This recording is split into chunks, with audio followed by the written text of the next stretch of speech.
Miq, nuk po kuptojnë diçka shumë të thjeshtë, si ka mundësi ku maskaren dhe hajdutët respektojnë dhe nderojnë, duartrokiten dhe në fund i dhurojnë dhe lule, si ka mundësi që këta që vjedhin grabisi shkatrojnë tokën tonë të përbashkët, pasurinë tonë të përbashkët që quhet Shqipëri, respektojnë dhe nderojnë më shumë se njerëzit e ndershëm, se sa ata që punojnë me mishë me shpirt, dhe çdo ditë më tepër, që rrojnë me djersën e ballit dhe nuk arrin dot në fund të muajit, këta po pasurojnë me 2 mandate, mbi sakrificën dhe me djersën e një populli të tërë, sot nderojnë, respektojnë, duartrokiten dhe në fund i dhurojnë dhe lule.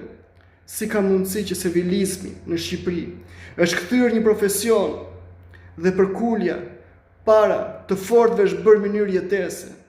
Si ka mundësi që janë bërë më të fortë se djalli? Se vetëm Zoti mund t'i ndali. Por unë them, o Zot, për sa kohë akoma ky vend do vuaj këtë poshtërim dhe ky popull, për sa kohë akoma do ta vuaj.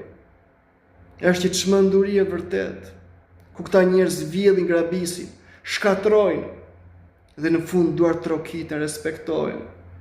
Me çfarë guximi këta e duartrokisin dhe respektojnë këtë njeri? Me çfarë guximi?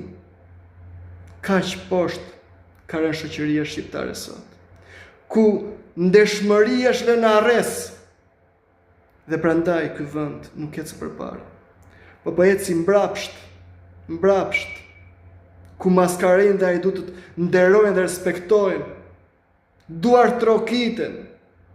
Vetëm në Shqipëri ndodh kjo, sepse servilizmi është bërë një profesion i mirëfillt, një çmenduri e vërtet,